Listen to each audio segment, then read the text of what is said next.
Go with what you know for sure and don't risk it. Along these roads we roam, we find adventure through traveling, camping, boondocking, and exploring. Hello everybody and welcome to Vlogcast episode number 86. My name is Russ. And I'm Kerry. And we are the Roads We Roam. We're a couple living full-time in our little guy Max, and today we decided to do something different and do it outside. The weather, the wind, everything is cooperating. We've got the birds singing some beautiful songs here above us, so I hope you guys enjoy this new bit here. That's coming along the roads with us. Yes. Well, today is Q&A Tuesday. But before we get into that, we're just going to bring you up to speed on what life is like on the road for us lately. Yeah. The Coffee Chronicles continue. Well, I have to admit, we went through some pretty rough times, but you've stumbled onto something pretty good. Well, it's absolutely ridiculous. We've got some great ideas from fellow viewers, but we happen to be in an area where there aren't a lot of stores, and the one Walmart that is within 100 miles only has plug-in coffee makers or tea kettles. Yep. I will take it into Walmart and I will show you on our Saturday video what we had to choose from. But so for those of you who don't know, we were interested in getting something that did not require plug-in. We got rid of our Keurig. It was on the end of its life anyway. So we looked at pour-overs. And Russ went in the first time, and a couple people had this really cute, I forget the name of it, but you just set it on your coffee cup, you put the filter on it, and it comes right through. Couldn't find that. Yeah, long story, no short. Long story, short, no pour-over stuff. But he did buy filters. Yeah, so I thought, you know, maybe we could do our own. We had our own deal. They also had a French press, but we weren't interested in a French press at that time. Well, the first thing I had from my canning equipment, I have this little blue thing that you can set on top of the cans. It's like a half funnel almost. Yeah, and it fits right on top of coffee cups. And we're like, well, shoot, we could put the filter, the paper filter right on that, put the coffee in it, pour it over. Make our own pour over. Yeah, well, the hot water just breaks. If the filter doesn't have that support on the bottom, note to self, the coffee will fall right through. Yes. So that didn't work. Yep. Then we bought... Well, no, we went back to Walmart. I said, let's get that French press. They've got a French press there. So Kerry went in this time. The only French press in the whole store was gone, apparently. Yeah, it was gone. So we had to go to another step. Well, I bought one of those filters that you can put inside a coffee maker. And then we took the paper filters, put in that, because that filter sits right on top of our coffee. Yeah, it's a little plastic and metal filter. So it basically works like a pour over. But you just have to have patience with it.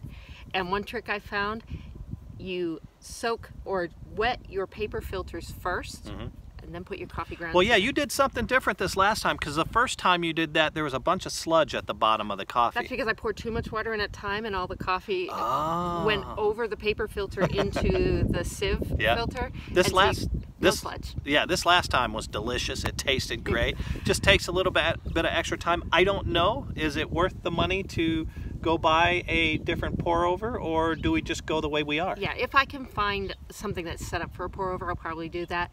But since you've agreed to the French press, I'm really curious about one of those. So if I see one, I'll probably want to pick one up. Yeah, those are all kind of fancy. I guess real drinkers have French press.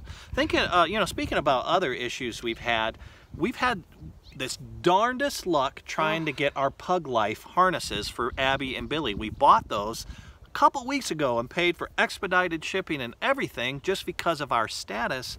And what, it's been 2 weeks now? We ordered it February 18th. Boy, and what's today? It's early March and we still don't have it. No, and that's what's kind of crazy. We set, as Russ said, expedited shipping. We're planning on being in the Elephant Butte area for a good 2 weeks. Yeah. So rather than having it sent to our mail service, it was one of those times that we were choosing to have it sent to our location. Yep. So the problem, the problem was it was FedEx, because it was coming from Amazon, I guess, or it was coming directly from Pug Life, but they sent it FedEx, so there's all kinds of issues, and basically we're getting it today. We found out from It arrived at general delivery today in Elephant Butte. That's the whole reason we came back to this area, was so we could get those Pug Life harnesses. Now, I have no doubt that they're great product. We've seen them. They look good. They look quality. We've seen great reviews. But so far, the shipping experience has been something less than desirable. Well, it's more than a month. Yeah. And so that part is frustrating. But let's say, because I looked into this, if we hadn't have come back to this area so we could access this post office, what would have happened? We had it sent general delivery to Elephant Butte. We could have contacted that post office and given them a forwarding address to send it on. Then we would have had to pay additional fees when we picked it up. But if you're ever in that situation, because we've talked about getting mail on the road before, that is an option. So that's one of the other reasons. Yeah, it's just an obstacle, you know. I mean, it's part of living the life we chose. But let's just get right to it. Let's get into some of the Q&A. Well, you'll be very happy to hear that we got 2 questions put in this week via SpeakPipe. Nice. I love that, because I love hearing your all's voices. Yeah, and for those of you, if this is your first time hearing about it, if you go to our website, you'll notice on the right side of every page, there's a little orange tab. And if you click on that, you can leave us a voicemail through your computer, your phone, whatever. So that's how we got these questions. Yeah, and sometimes we'll use them. If you don't want us to use it, send it to us anyway. So just say, hey guys, I'd rather you not post this, and we won't post it. Yep. But if you don't mind us using it, we will use it. And we've got 2 people that didn't mind, so let's hear them. All right, so this question was submitted from Tom. Hi, Russ and Kerry. Tom and Kim here. I'm Tom, obviously. Been following your channel since day 1, I believe. Seen most of your videos. Love it. Very informative. We are going to be hitting the road in the next few weeks with our new travel trailer. We're in the midst of selling our house right now. However, I'm looking at your products that we use list, and I don't see anything on your webpage. I know there's a number of things that I'd like to look at, and I'm looking at purchasing, but would love to see something on your products we use list, but there's just nothing, at least when I look at it. So hope to hear back from you again, Tom and Kim. You guys be safe, and hopefully we'll see you sometime down the road. Bye now. Great question. Thank you, Tom, for sending that. I'll let Kerry handle this because she's the website guru around here. When I first heard this one, I went into panic mode. Yeah. I immediately went to the webpage to try to figure it out. And I talked with the people from WordPress, and we figured out the issue. So if you go to our site, and I'm going to put the link below, we have a products we use page, and that's what Tom and Kim were referring to. So all of the products that you may see on our videos or that you hear us talking about, we try to keep them on there so that way you can see. If you do not have a current web browser, that might be an issue. So if you click on that and you don't really see anything, sometimes your web browser might be out of date. The other thing, and this is what happened with Tom and Kim, because I followed up with them actually after, their ad blocker was on. Yeah, and I think what happens is their Amazon links, because that's the easiest way for us to put a lot of information up there. And the web browsers look at, or the ad blockers look at that as an ad. So you'll just have to disable your ad blocker. You know, one real quick thing too, if you're interested in supporting us, this is a free way to support us. You can just click through any of those links there, do your shopping on Amazon, and we'll get a little bit of affiliate cash back for that. So it's a great way to support us and not have to, you know, give anything away, because you're getting what you're getting anyways. You know what's really funny, as I was creating that page, before we hit the road, the mailman knew our house very well, because I did order all those things. We did a lot of shopping. We did a lot of shopping. We did a lot of that, had it there. But what's great about that is when you do buy something from Amazon, you can go back on your previous purchased items list, so it keeps them all there nicely categorized, which I do like. But as I was going through that, I was like, oh my word, we did. Well, you know, there's a lot of things you need to go camping. The trailer and the truck are just a small portion of that. Now we have a question from our friend KV. Hey Russ and Kerry, this is KV. Kate and I were trying to clean out our pass-through and wondered, how in the world do you get the whole thing cleaned out inside? We had a lot of sand from the beach trip in January. Any tips would be greatly appreciated. I had a second question too, and it's about access to cash money. I wondered how you get cash money when you're in different places. If you do it through an ATM, or you have another means of getting cash, or if you just mostly use credit cards. If that's too personal, then a question, then just ignore it. Thanks. Yeah, great question about the pass-through. We had that same issue. You know, the best way to do it, it's just really going to take some elbow grease, but the best way to do it is just pull everything out. You've just got to get that area clear, pull it out, use a broom to sweep up kind of the bigger stuff, you know, especially sand. We had that issue. We had to clean up right after Tomoka, I believe. And so you sweep all that towards you using a long broom, and then a shop vac works real well. And then what we noticed was our pad that we put on the ground had a lot of moisture in it because it had rained and the ground was wet, so we kind of had to dry that area out as well. We do have a video on there where we show how we did it.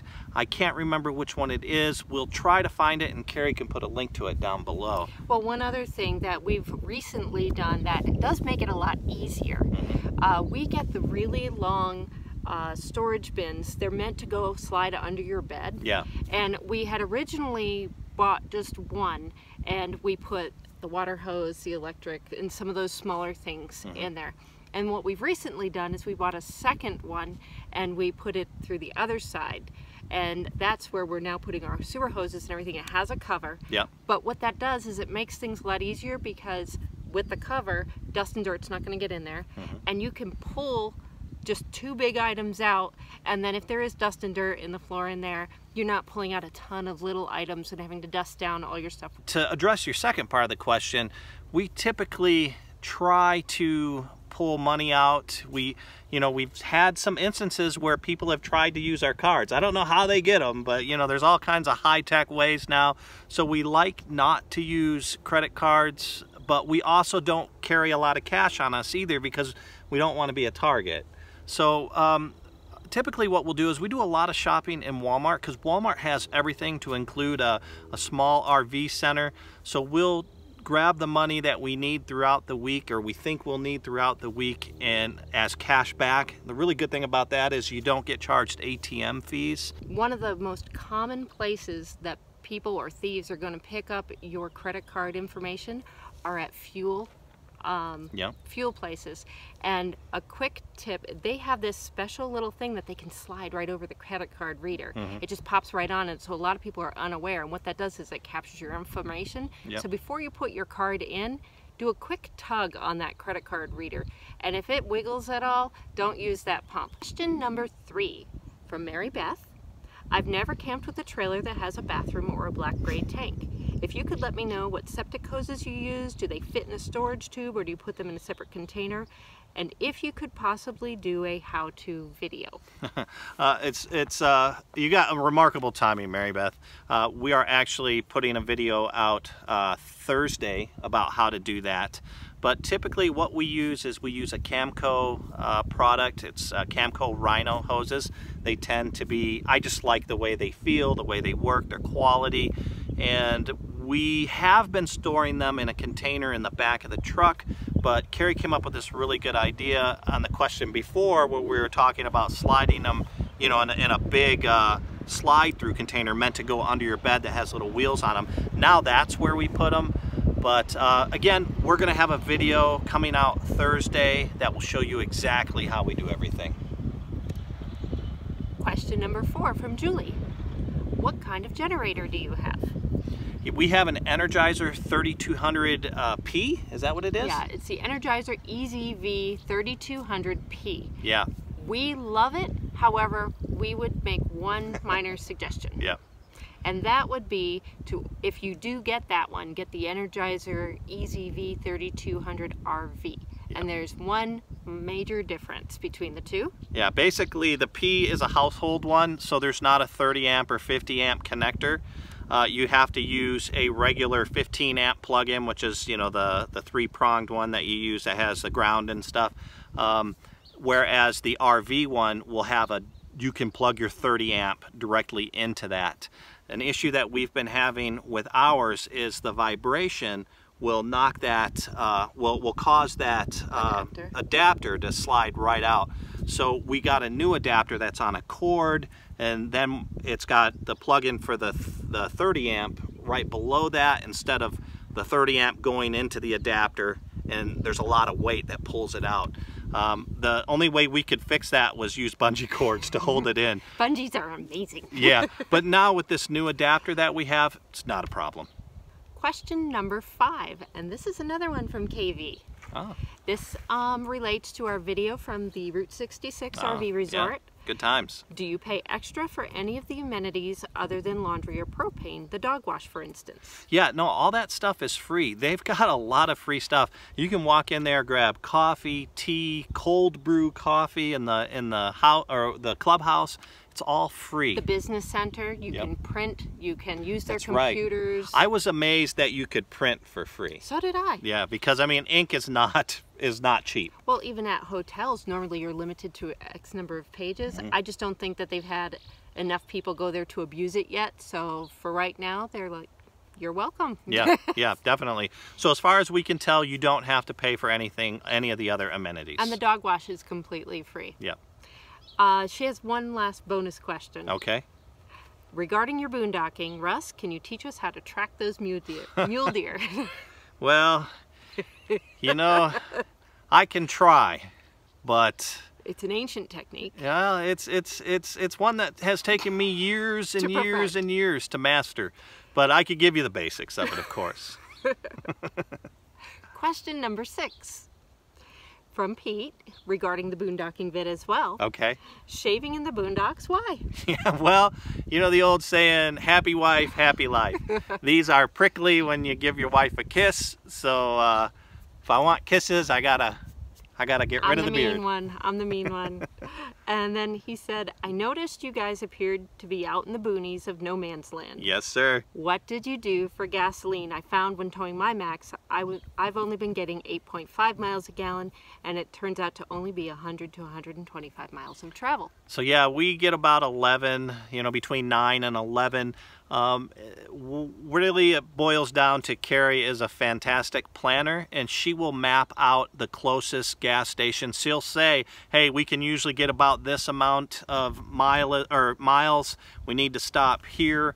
When we pulled into our boondocking place there near Pie Town, we actually had about less than a half a tank, and there was no gas station on the map in the direction we were heading towards the VLA, but Kerry found one that was about 20 minutes the opposite direction, and we went back there and got gas. So, you know, the best thing is, 1, have a good planner or be a good planner yourself, and 2, practice, you know, be safe. It's better to be safe than sorry. And you know, in that instance where we backtracked and went the other way to get gas, as we went back eastward towards Socorro, towards the direction we were going. Exactly. We did see a gas station, but it didn't show up on our map as a fuel station. Yeah. So I marked it down for future reference as we know it, or as we'll travel it rather. But go with what you know for sure and don't risk it, because the one time we did run out of gas, it wasn't incredibly fun. So don't want to experience that again. Question number 7. All right. Again, another boondocking question. Okay. And this one's from Ron and Linda. Okay. Looks like a good place to get abducted by aliens. What were you two thinking?